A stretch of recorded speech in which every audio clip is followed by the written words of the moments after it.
नमस्कार, स्वागत है आप सभी का मुनाफे की मंडी में। मैं हूं विश्वमोहन और शुरुआत कर लेते हैं सबसे पहले सोने और चांदी की।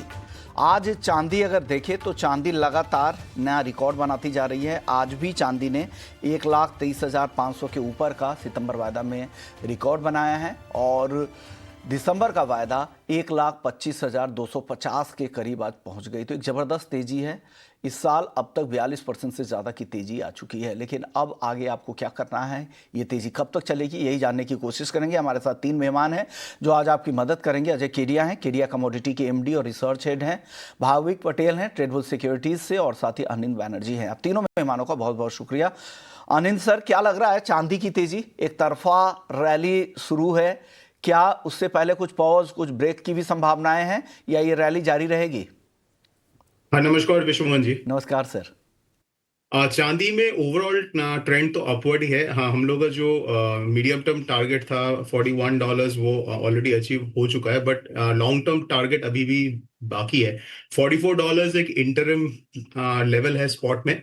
उसके बाद जो 1980 और 2011 दो बार ये $49 के आसपास टॉप आउट किया था, तो उसको वापस टेस्ट करना चाहिए, इवेंचुअली एक्सीड भी होना चाहिए। सो अभी के लिए शॉर्ट टर्म ट्रेडिंग के लिए एक बार वेट करना जायज रहेगा, क्योंकि ओवरबॉट है एमसीएक्स में, काफी ओवरबॉट है because of the rupee as well as dollar terms में जो ऊपर गया है। तो बाय ऑन डिप्स स्ट्रेटेजी इसमें रहेगा। अपसाइड में इवेंचुअली 1,30,000 1,31,000 का ओवरऑल टारगेट है ऑन एमसीएक्स। नहीं केडिया जी, आप क्या सलाह देंगे इस लेवल पे चांदी में अब क्या करना चाहिए? हाँ जी, देखिए बिल्कुल जैसे सोने और चांदी दोनों में ही देखे तो मार्केट ने एक जबरदस्त तेजी अब तक दिखाई है। ऐसे कोई एसेट क्लास दिखा नहीं अभी तक जिसमें 45% से ज्यादा की तेजी दिख चुके हैं। कारण हम जानते हैं कि जियोपॉलिटिकल टेंशन है, टैरिफ का कंसर्न है, सेंट्रल बैंकिंग, वो सारे टैरिफ अभी भी चल रहे हैं।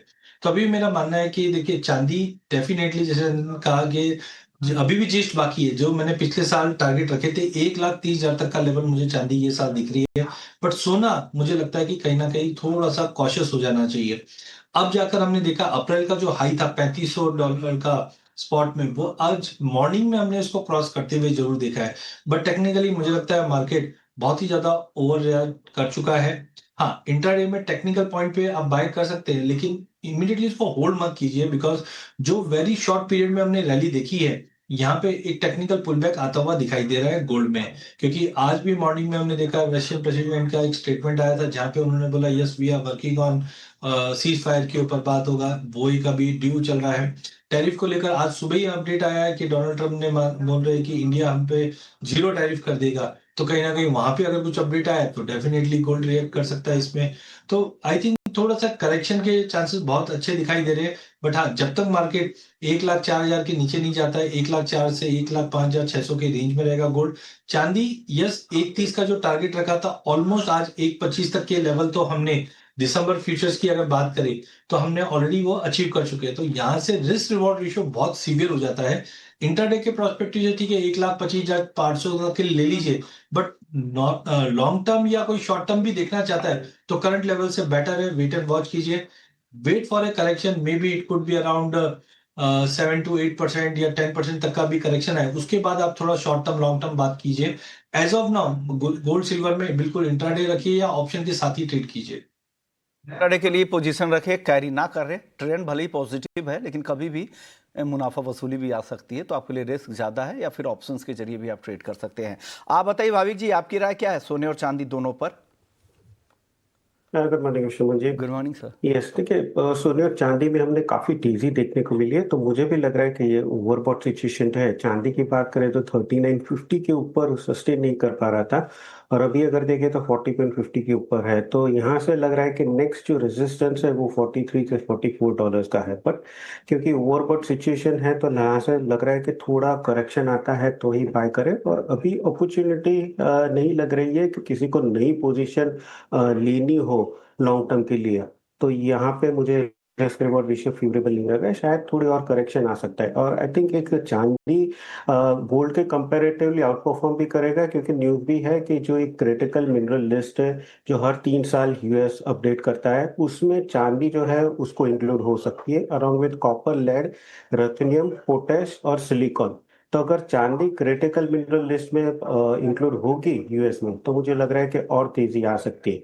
इंट्राडे पर्पस आई थिंक दोनों गोल्ड और सिल्वर में बाय एंड डिप्स की स्ट्रेटेजी रखनी चाहिए, बट इंट्राडे ही रखनी चाहिए क्योंकि दोनों ओवरबॉट सिचुएशन में है। तो सोने में अगर सितंबर कॉन्ट्रैक्ट मिनी आता है तो 1,03,850 के करीब बाय कर सकते हैं, 1,04,550 के टारगेट के लिए, 1,03,660 का स्टॉप लॉस रखते हैं। और चांदी मिनी नवंबर कॉन्ट्रैक्ट वहां पे 1,24,000 के करीब बाय कर सकते हैं, 1,25 के टारगेट। करेक्शन आता है तो ही बाय कीजिए। अभी फिलहाल ये प्राइस पे रिस्क रिवॉर्ड रेशियो फेवरेबल नहीं है लॉन्ग के लिए। ओके, तो करंट लेवल पे ना खरीदे, करंट लेवल पे बाइंग अवॉइड करने की सलाह है, डिप में खरीदे, करेक्शन पे खरीदे, ये सलाह है। अनिल सर, आप बताइए गोल्ड पर आपकी राय क्या है?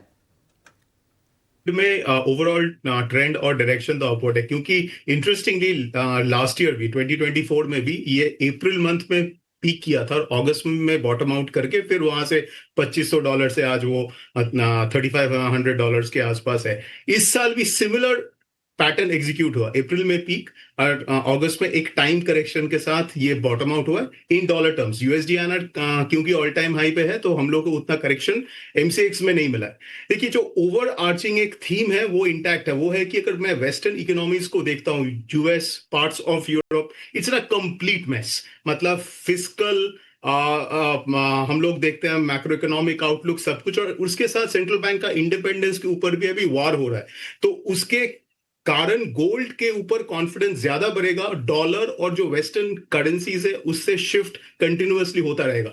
उसके साथ एक शॉर्ट टर्म फैक्टर भी इसके साथ कनेक्टेड है, क्योंकि कुछ hot money is switching from crypto market से गोल्ड और सिल्वर मार्केट में। तो वो हॉट मनी जितना मूव करेगा, दे चेज मोमेंटम। तो ये है कि उसके कारण हो सकता है गोल्ड एक बार 3510 इन डॉलर टर्म्स क्रॉस करता है इन स्पॉट, तो नेक्स्ट लेवल 3600 है। तो बाय ऑन डिप्स इसमें मेरा सलाह रहेगा। साथ यहाँ पर काम करना है, गोल्ड में तेजी का ही ट्रेंड है और यहाँ पर मोमेंटम चेज करने के लिए हो सकता है कि क्रिप्टो या बाकी जो क्रिप्टो करेंसीज है वहाँ पे पैसा यहाँ पर एलोकेट हो, तो उसका फ़ायदा भी यहाँ पर गोल्ड को मिलेगा। और साथ ही क्रेडिबल हैंड्स की तो लगातार यहाँ पे बाइंग हो ही रही है। एक रिजर्व के तौर पर गोल्ड की होल्डिंग लगातार बढ़ती जा रही है। चलिए आगे बढ़ते, एक और अहम खबर है शुगर को लेकर, और बातचीत करने के लिए इस्मा के डीजी दीपक बल्लानी जी हमारे साथ मौजूद है। बहुत बहुत शुक्रिया सर। सर, शुगर को लेकर कई खबरें आ रही है। एक खबर तो यह है कि E20 पेट्रोल पर PIL सुप्रीम कोर्ट ने खारिज कर दिया है और E20 जो पॉलिसी जिस तरह की है प्लान्ड वे में उसी तरह चलती रहेगी। दूसरी खबर एथनॉल को लेकर आ रही है कि अब किसी भी एथनॉल प्रोडक्शन के लिए अब गन्ने के जूस, सिरप और सभी तरह के शीरे से एथनॉल इस बार बनाई जाएगी नए सीजन में। तो ये एक अच्छी काफ़ी पॉजिटिव डेवलपमेंट है। सबसे पहले सर, जो सुप्रीम कोर्ट ने जो खारिज किया है, क्योंकि काफ़ी सारे लोग ऐसे हैं जो लगातार नैरेटिव सेट करने की कोशिश कर रहे हैं कि इससे गाड़ियों को नुकसान होता है, माइलेज नहीं मिलता है, लेकिन एक अगर जब आप पूरा फ्यूल बास्केट बनाते हैं तो आपको डाइवर्सिफिकेशन के लिए तो एक प्रोडक्ट चाहिए ही। अगर आपके पास 20% और 30% अगर आप अपनी निर्भरता क्रूड इंपोर्ट पर कम कर ले रहे हैं, इसमें अच्छी बात क्या है? हो सकता है गाड़ियों को अगर कुछ नुकसान भी हो, लेकिन आप अगर आपको डिपेंडेंसी अगर आपकी इंपोर्ट पर कम हो, आपकी बार्गेनिंग पावर ज़्यादा बढ़ जाए, तो इससे बेहतर क्या है? आप क्या कहेंगे सर? सर अनम्यूट कीजिएगा सर। अनम्यूट है ऑलरेडी। Hello, yes sir. हाँ हाँ, आ रही है सर। नमस्कार विश्व मोहन जी। नमस्कार सर। सबसे पहले इस्मा सुप्रीम कोर्ट द्वारा E20 इथेनॉल ब्लेंडिंग पॉलिसी को चैलेंज करने वाली जो PIL, उसको जो सुप्रीम कोर्ट ने डिसमिस किया, उसका स्वागत करता है।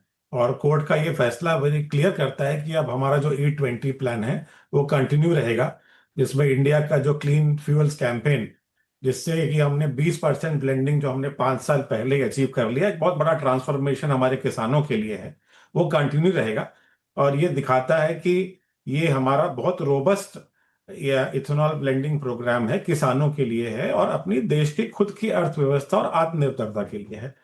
तो ये जो सोशल मीडिया एक्टिविज्म चल रहा था इसके ऊपर, और हमें उम्मीद है कि अब खत्म हो जाएगा और जो डाइवर्शन हमने प्लान किया है वो होगा, और आगे भी सरकार फ्लेक्स फ्यूल व्हीकल और हायर ब्लेंडिंग की तरफ जा सकती है।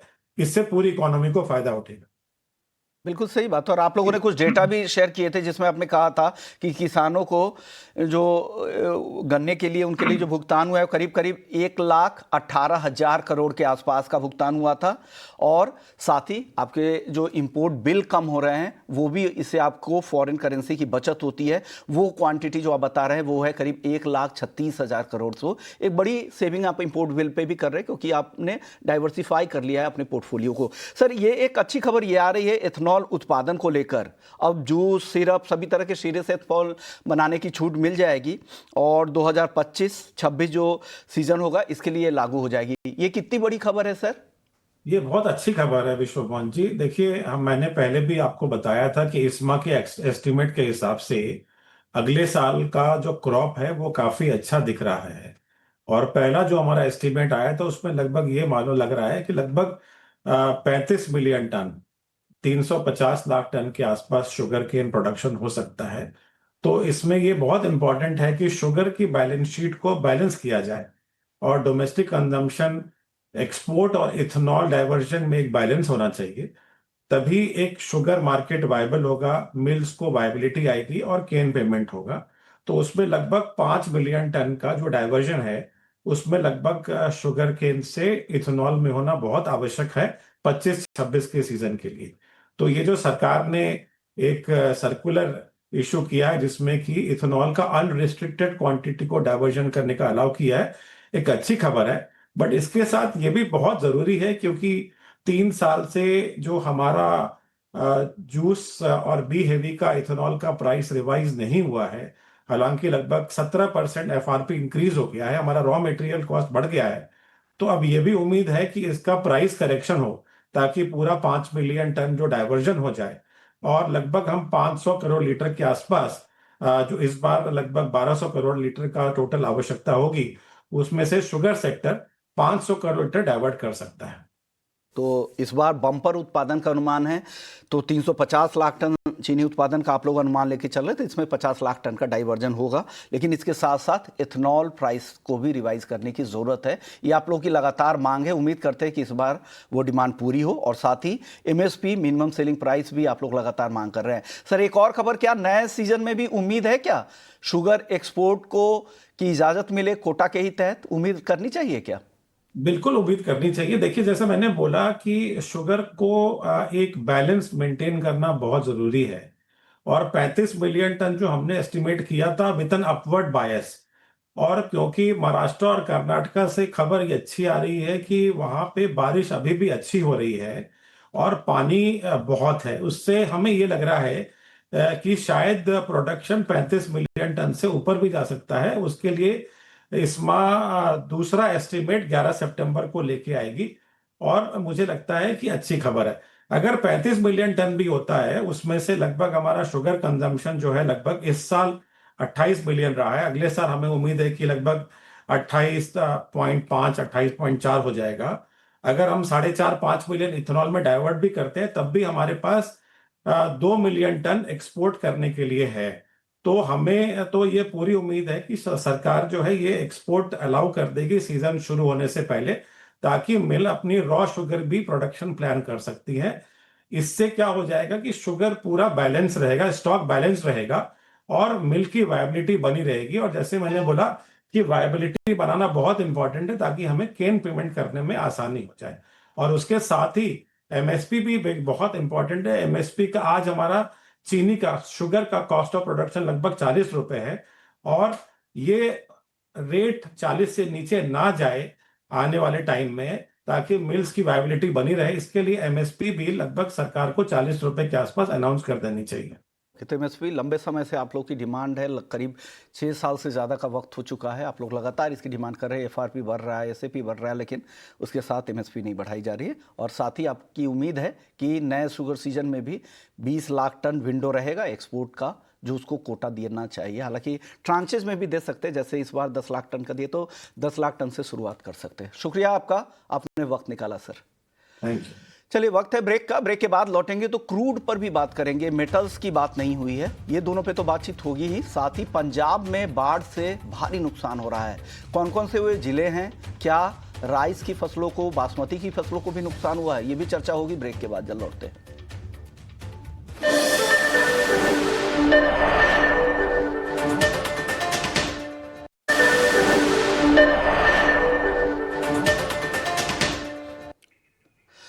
ब्रेक के बाद आपका स्वागत है और आप देख रहे हैं मुनाफे की मंडी और अब बात कर लेते हैं क्रूड की। क्रूड में आज हल्की तेजी दिख रही है। अनिल सर, क्या लग रहा है कच्चे तेल की चाल यहां से? प्राइस एक्शन काफी बुलिश है, तो आने वाले दिनों में हो सकता है ये 5850 5860 तक जाए। बाय ऑन डिप्स करना चाहिए विद स्टॉप लॉस बिलो 5600 और हो सकता है eventually it can even aim for 6000, but फिलहाल के लिए 5850 is the target. 50 short term target है। आप बताइए केडिया जी, आप क्या कहेंगे कच्चे तेल पर? मुझे लगता है कि लिमिटेड अपसाइड रहेगा। 5800 का डेफिनेटली मैं भी एडवोकेट करता हूँ, जा सकता है प्राइजेस में। लेकिन अभी दो तीन चीजें जो अगले हफ्ते 10 दिन में इंपॉर्टेंट रहेगा। पहला चीज है कि रशिया और यूक्रेन के बीच में नया क्या अपडेट आ रहा है। सेकेंडली, जैसे आज सुबह हमने टैरिफ के ऊपर बात देखा, अगर वो कूल डाउन होता है तो उसका भी इम्पैक्ट पड़ेगा। लेकिन सबसे बड़ी खबर जो रहेगी वो आपके ओपेक प्लस की बैठक पे रहेगी, जहां पे उम्मीद है कि सितंबर के बियॉन्ड भी इनका प्रोडक्शन आउटपुट बढ़ता हुआ दिखाई देगा, क्योंकि भाव अभी कंफर्टेबल जोन पे है। आज 67 68 अगर ब्रेंड चल रहा है तो आई थिंक के वहां पे और आउटपुट में हम बढ़ोतरी देखेंगे जो नेगेटिव रह सकता है। तो टाइमिंग आज बिल्कुल इंट्राडे के लिहाज से 5700 पे लेके चलिए, 5800 का टारगेट रहेगा, या आप ऑप्शन के जरिए 5700 का कॉल ले लीजिए 120 रुपए में, जो 50 रुपए का स्टॉप लॉस रखकर 200 का टारगेट है। तो शॉर्ट टर्म के लिए डेफिनेटली प्राइजेस में एक बाउंस रह सकता है। ओके, अब आप बता दीजिए भाविक, आपके पास कोई ऑप्शंस में ट्रेड है क्या क्रूड में? नहीं, देखिए मुझे फ्यूचर में ही ट्रेड लग रहा है, क्योंकि अपसाइड जो है, यस डेफिनेटली मुझे लग रहा है अपसाइड रहेगा, बट लिमिटेड ही रहेगा। इसलिए आज के दिन 5700 के करीब ही बाय कर सकते हैं 5750 के टारगेट के लिए, और 5670 का स्टॉप लॉस रहेगा। ओके, चलिए अब बात करते हैं मेटल्स की। मेटल्स में आज जिंक फिर से तेज है, 275 के बेहद करीब आ चुका है, 900 रुपए के ऊपर कॉपर भी है और लेड में हल्की नरमी है। एल्युमिनियम का भाव हल्की तेजी के साथ कारोबार कर रहा है। अनिल सर, कहां आपको ज्यादा तेजी यहां से दिख रही है? जिंक और कॉपर, क्योंकि कॉपर में जो बुलिश प्राइस एक्शन बना हुआ है, प्लस जो नैरेटिव भी चल रहा है वो काफी बुलिश है, तो इसके कारण हो सकता है इवेंचुअली ये 915 एंड 920 तक ये जा सकता है ऊपर। तो बाय ऑन डिप्स यहाँ पे बनता है with stop loss below I would say around 890 के नीचे, और जिंक में भी अराउंड 280 के आस सॉरी जिंक भी अपसाइड में अराउंड 280 के आसपास ये आ सकता है। So zinc and copper will be my pick. आपको पसंद आ रहा है। केडिया जी, आपकी पसंद क्या है? देखिए, पूरे बेस मेटल पैक के अंदर कॉपर एक लीडिंग इंडिकेटर होता है पूरे ही बेस मेटल के लिए। तो टाइमिंग जिस ढंग से चांदी बढ़ी है, कॉपर को भी उसका बेनिफिट मिलना चाहिए। कॉपर में हमने अच्छा ब्रेकआउट देखा, बट 903 के ऊपर सस्टेन नहीं कर पा रहा है। बट आई थिंक जिस ढंग से मोमेंटम बना है, डॉलर में गिरावट है, कॉपर में 898 या करंट लेवल से भी लेके चलिए 906 का टारगेट रहेगा। जिंक के अंदर भी 270 का लेवल तोड़ नहीं रहा था, अब तोड़ के अच्छे से होल्ड है, तो 272 पे लीजिए, 70 का स्टॉप लॉस लगाइए, 276 का टारगेट रहेगा। एक चीज और है, हमने चाइना से जो मैन्युफैक्चरिंग के नंबर देखे वो 50 के ऊपर अभी सस्टेन है, जिसका मतलब है एक्टिविटी बढ़ रही है। साथ में Q4 के अंदर विंटर्स के चलते जो प्रोडक्शन कटलमेंट होंगे, ये भी पूरे बेस मेटल पैक को सपोर्ट करेगा। तो कॉपर, जिंक और एल्यूमिनियम में मुझे लगता है 258 तक का लेवल मिलेगा, तो ये तीन काउंटर पे आज लेके चल सकते हैं। आप बताइए, आपको क्या पसंद आ रहा है पूरे ही बेस मेटल्स पैक में? मुझे जिंक ज्यादा पसंद आ रहा है, क्योंकि ये देखिए जिंक में 271 का जो हर्डल था वो सस्टेन कर रहा है, उसने ब्रेकआउट दिया है। और कल हमने जो थोड़ी बहुत करेक्शन भी देखी थी तो वो 271 के नीचे नहीं गया था। तो आज मुझे लग रहा है कि कॉपर और जिंक में जिंक ज्यादा बेहतर लग रहा है, तो जिंक 272 के करीब बाय कर सकते हैं 275 के टारगेट के लिए, और इंट्राडे 270 का स्टॉप लॉस रहेगा। चलिए अब बात कर लेते हैं पंजाब की जो बाढ़ से फसलों को नुकसान हुआ है, इसमें राइस की फसलों को कितना नुकसान हुआ है, कौन कौन से ऐसे जिले हैं, क्या बासमती की क्रॉप भी हिट हुई है, यही समझते हैं। हमारे साथ प्रेम गर्ग साहब जुड़ गए हैं, वो नेशनल प्रेसिडेंट है इंडियन राइस एक्सपोर्टर्स फेडरेशन के। बहुत बहुत शुक्रिया प्रेम सर, आपने वक्त निकाला। सर, क्या खबर आ रही है पंजाब से, कितना नुकसान हुआ राइस की फसलों को, खास करके बासमती को? देखिए, बासमती के अंदर जो है टोटल जो क्रॉप होती है 13 मिलियन टन की है सब किस्मों को मिलाकर, जो इसके अंदर पंजाब की हिस्सेदारी लगभग 30% की है। और इसके अंदर जो पिछले 2 हफ्ते में हालात जो ऐसे बारिश की वजह से हुई और बम्पर क्रॉप की उम्मीद थी, लेकिन अजनाला, बटाला, पठानकोट, गुरदासपुर, डेरा बाबा नानक और रावी नदी के आसपास के क्षेत्र में काफी बारिश होने से 30% के करीब जो क्रॉप है प्रभावित हुई है, क्योंकि किसान अपने खेतों के अंदर पहुंच भी नहीं पा रहे हैं ज्यादा बारिश और पानी भर जाने की वजह से। और सबसे ज्यादा जो असर है पूसा 1509 की किस्म के ऊपर पड़ेगा, क्योंकि सितंबर में इसकी धूप की जरूरत होती है और लगातार बारिश के दाने होने की वजह से उसमें दाना जो धान के अंदर आता है वो अधूरा रह गया है। तो इसके अंदर लगभग 30% के ऊपर पर यदि अभी भी बारिश रुक जाती है और धूप निकल आती है तो लॉन्ग रन के ऊपर इसका नुकसान बहुत ज्यादा नहीं पड़ेगा। तो चलिए, लॉन्ग रन पे आपको लग रहा है, तो प्राइस आउटलुक क्या लग रहा है? इस बार बम्पर क्रॉप की उम्मीद थी, लेकिन इस तरह की खबरें आ रही है, पूरे ही नॉर्थ इंडिया में काफी ज्यादा बारिश और बाढ़ की कहर है। क्या इससे अब प्राइस पे कुछ सपोर्ट मिल सकता है? दाम आगे राइस के कुछ सुधार होंगे, बढ़ सकते हैं क्या प्रेम सर? जी बिल्कुल, इसके प्राइस क्यों बढ़ेंगे, क्योंकि जिस हिसाब से हमारी गवर्नमेंट भी अभी काफी पूरे जोर शोर के साथ में मार्केटिंग कर रही है, जो कि एक गवर्नमेंट कॉमर्स मिनिस्ट्री काफी तेजी से इसको बासमती राइस को फैलाना चाहती है एक एक देश के अंदर। और जितनी रिक्वायरमेंट हमारी पहले बासमती राइस की पहले जाती थी, तो उम्मीद है कि हम इसको बढ़ाकर 1.5 से 2 मिलियन टन ज्यादा एक्सपोर्ट कर पाएंगे, क्योंकि नई नई कंट्रियां अब खुल रही हैं, जैसे कि अफ्रीका, जो पहले बासमती राइस नहीं खाते, अफ्रीका के अंदर हर कंट्री में अब कुछ ना कुछ बासमती बढ़ने लगी है। तो इसकी वजह से हर हालत के अंदर इसकी डिमांड बढ़ेगी और कुछ प्राइस में सुधार आएगा। और पर ये क्रॉप के खराब होने की वजह से अभी आंकड़े कहना बड़ा मुश्किल होगा, क्योंकि ये आने वाले 1 महीने के अंदर इसका एक्चुअली अनुमान लग पाएगा, क्योंकि यदि बारिश से अगले 1 हफ्ते में निकल आती हैं तो वापस कोई नुकसान नहीं होगा। और क्रॉप के अंदर जो बढ़ी हुई है हमारी क्रॉप, धीरे धीरे हमारी कंजप्शन हर जगह बढ़ रही है, लोगों की बाइंग पावर बढ़ रही है, तो बासमती के अंदर कुछ यहाँ इससे नीचे जाने का कोई भी रास्ता नहीं है। बासमती के प्राइसेस में यहाँ से कुछ ना कुछ इजाफा ही होगा। प्रेम सर, ये पूरी डिटेल्स बताने के लिए। साथी केडिया जी आपका, आनंद बैनर्जी सर आपका, और साथी भाविक आपका, आप लोगों ने भी वक्त निकाला, हमारे दर्शकों को गाइड किया। मुनाफे की मंडी को यहीं समेटते हैं, लेकिन ब्रेक पर जाने से पहले आपको बता दें कि महीने की शुरुआत में अक्सर बड़े बड़े पैसों के काम होते हैं। जैसे सैलरी आती है, बिल भरने होते हैं, खर्चों की प्लानिंग होती है, लेकिन जिस तरह हम अपने खर्चों की प्लानिंग करते हैं उसी तरह अपने निवेश की प्लानिंग करना भी उतना ही ज़रूरी है। इसी आदत को बढ़ावा देने के लिए SBI म्यूचुअल फंड और टाइम्स नेटवर्क मिलकर एक राष्ट्रीय इन्वेस्टर अवेयरनेस कैंप शुरू कर रहे हैं। और इस पहल का मकसद यही है कि भारत में निवेश को बढ़ाया जाए, ताकि बेहतर निवेश और बेहतर कल, इस पहल का मकसद यही है कि हम निवेश को बढ़ावा दें, लोगों में जागरूकता बढ़े और वो बेहतर निवेशक बन सके।